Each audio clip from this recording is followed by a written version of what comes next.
স্বামীরে ফাঁসি দিয়া যে আনন্দ বোধ করে ও কি মুসলমান? চিল্লাই বলেন। এরপরে সে করলো এটা, খুব অহংকার। এরপরে দেখলাম ভিক্ষুকের মতো, এতিমের মতো একেবারে শ্রমিকের শার্ট গায়ে দিয়া একটা প্যান্ট যে পড়ছে, এই প্যান্টটা কোথায় কুড়ায় আছে আল্লাহ জানে, এই প্যান্ট নিয়ে কলা পাতা মধ্যে শুয়ে রয়েছে। কথা বলেন ঠিক কিনা বলেন ভাইরা? এগুলো হচ্ছে পাপের প্রায়শ্চিত্ত। দুনিয়াতেই যদি তোমাদের এই অবস্থা হয় তো তোমরা পরে কালে করবাটা কি? কথা বলেন ঠিক কিনা বলেন? এই জন্য বলি প্রিয় ভাইরা, শিক্ষা গ্রহণ করেন আর আগামীতে প্রস্তুতি গ্রহণ করেন। তালেবান, ওরা তো আমাদেরকে বারবার বলেছে যে আমরা নাকি দেশকে তালেবান বানাতে চাই। ইনশাল্লাহ আমরা তালেবান রাষ্ট্র বানায় ছাড়বো, বলেন না ইনশাল্লাহ? আমরা রাষ্ট্রকে তালেবান রাষ্ট্র বানাবো, কিন্তু কাফের বেঈমানদের দাবিদারি রাষ্ট্র বানাতে চাই না। তালেবান রাষ্ট্র বানাতে হয় যদি জীবন দিতে হয়, যুবকরা প্রস্তুত আছে কিনা তো হাত দেখতে চাই।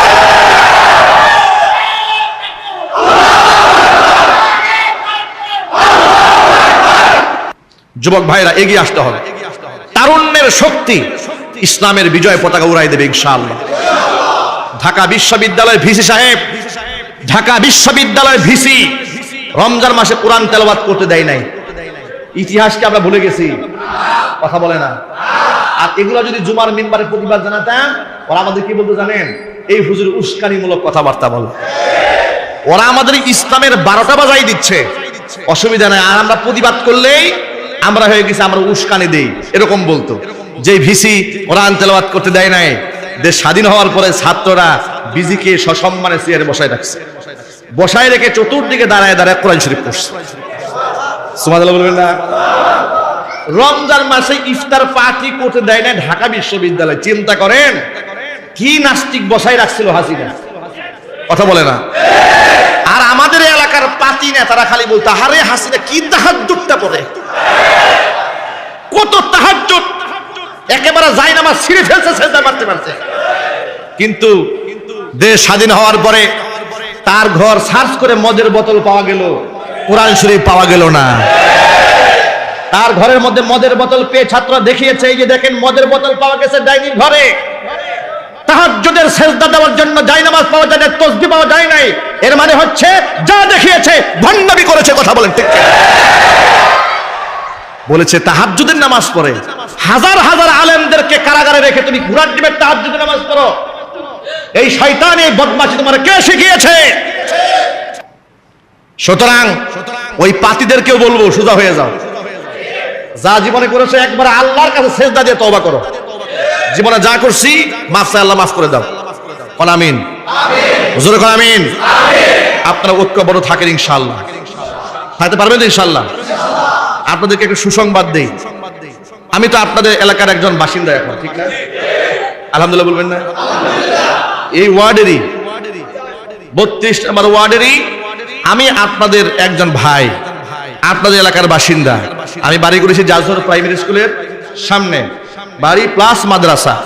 আলহামদুলিল্লাহ আমাদের মাদ্রাসা খুব আন্তর্জাতিক মানের, হিফজখানা খুব মানসম্মত। যারা গিয়েছেন তারা দেখেছেন, যারা যান নাই তাদের দাওয়াত রইল ইনশাআল্লাহ।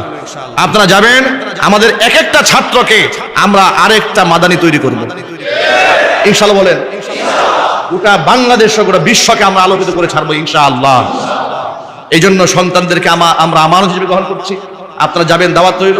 সাথে সাথে আমাদের মুখলেস ভাই শুরু থেকেই আমাদের সাথে এখানে সহযোগিতা করেছে। আমি অন্তরস্থল থেকে ভাইয়ের জন্য দোয়া করি। তিনি দীর্ঘদিন ধরে আমাকে বলছিলেন যে হুজুর আপনি আমাদের মসজিদে একটা জুমা আমাদের সুযোগ দেন। অনেক দিন বলেছে, কতদিন বলেছে আমার মনে নাই।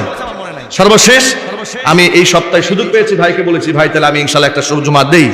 উনি এত খুশি হয়েছেন, উনি ফোনেই বলেন যে কনফার্ম, শুধু কনফার্ম, মানে কনফার্ম দিয়ে দেন। এত খুশি হয়েছে আলহামদুলিল্লাহ। আলেমদেরকে মন থেকে মহব্বত করেন। আমরা চাই এই মসজিদের সাথে তাদের যেমন হৃদয়ের সম্পর্ক আছে, সমাজে ইসলাম প্রতিষ্ঠার কাজেও তাদের সহযোগিতা লাগবে। লাগবে কিনা জোরে কর, লাগবে কিনা?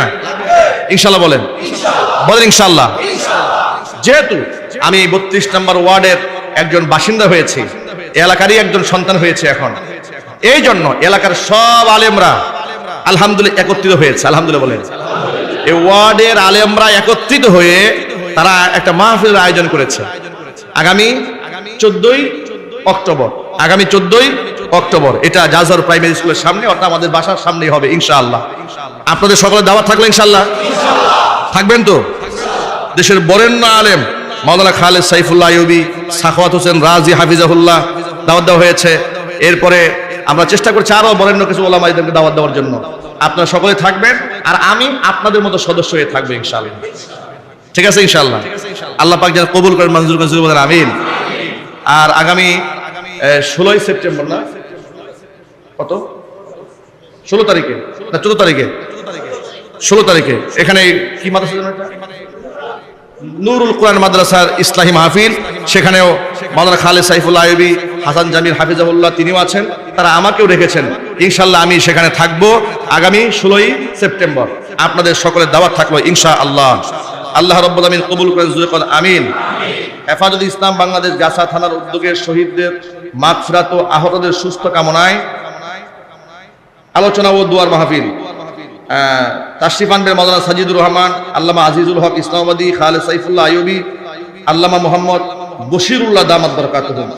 আয়োজনে হেফাজত ইসলাম বাংলাদেশ থানা গাছা থানার উদ্যোগে আয়োজন করা হয়েছে। এটা 11 সেপ্টেম্বর মুম্বাই মাদ্রাসা। আল্লাহ রাব্বুল আলামিন সকল প্রোগ্রামগুলোকে কবুল করেন, মঞ্জুর করেন, জোরে বলেন আমিন। আমার কথা একেবারে খুব খুলাসা পরিষ্কার। আমরা এই মাটিতে, এই দেশে ইসলাম নিয়ে বাঁচতে চাই, ইসলাম নিয়েই মরতে চাই। আমরা আবার বলছি, ইসলাম নিয়েই বাঁচবো, মরতে যদি হয় ইসলাম নিয়েই মরবো ইনশাআল্লাহ। আল্লাহ রাব্বুল আমিন আমাদের সকলকে কবুল করেন, মঞ্জুর করেন, জোরে বলেন আমিন। ওয়া আখিরু দাওয়ানা আনিল হামদুলিল্লাহি রাব্বিল আলামিন।